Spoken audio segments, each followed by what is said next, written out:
So today I want to show you a problem that some of you might have or will be encountering when going no dig. Do you see this plant? It's not as happy as its fellow lettuce seedlings.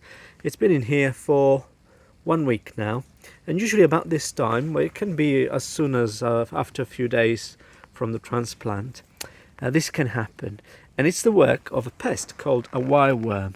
And I'm going to show you, hopefully we'll find it in there so that I can show it to you. Okay, so the way to identify it and to find out is to pull up a plant, open up its root zone, and then normally you'll find this little guy. Sometimes you can find 2 or 3 up to 5 we've found in the past. There we go. I'll move the focus on this guy if I can. So the wireworm is yellow orange and it's got a tiny red head, so hopefully you can see that at one end it's a little bit more red. That's very hard to... There you go. So the best way of taking care of it is to break it, kill it like this. I usually do it with 2 hands, but now I've got 1 hand with the phone. But you want to break it in 2 so you're sure that it's dead. Very hard to do actually, because it's got quite a thick skin. So now I know this guy is dead because it's kind of split in 2. And I'm going to drop it on the ground. Then I'm going to remove this plant. And I go about and scout for plants that have followed the same unfortunate fate. Now, wireworms live and parasitize on grass, so they are common when you convert a pasture or a lawn into a no-dig vegetable garden. A vegetable garden, a no-dig vegetable garden in particular, can you see this one? It's obviously not very happy. I'm going to pull it up. Oh, look, it's already been broken, so we might not even find the guy in there. And this is a particular problem specific to no-dig gardens, because we don't dig, we don't till, and these guys are usually killed or discouraged by tillage. So we need to deal with them either by doing one first cultivation, if we know there is a big problem in the area we are going to establish our vegetable garden. So, you know, a one-off tillage. I didn't find the actual one in here, and I suspected I wouldn't, because the plant was already eaten, so this guy might be already somewhere else doing some damage. Unfortunately, we might find another dead plant. And so, yeah, a one-off event, tillage event, might be a good idea. But otherwise, you want to just be prepared to lose up to 50% of your seedlings the first year. And we did that in the first spring when we started. We lost a lot of lettuce. This was, specifically in lettuce, was a big thing. A little bit on peas as well. But this one is gone as well.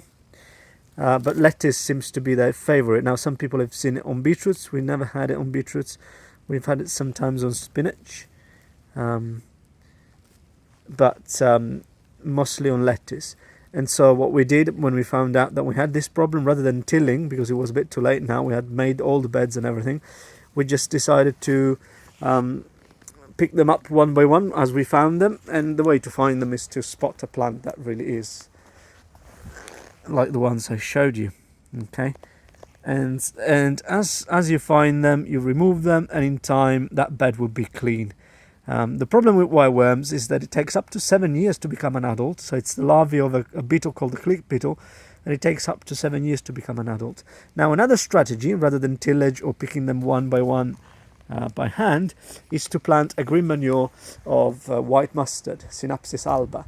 That fumigates the soil and releases a biochemical that makes the wireworm go away, or even sometimes mature, right, kind of go into an adult form a lot quicker, within a few months, which is quite miraculous, isn't it, if you think about it.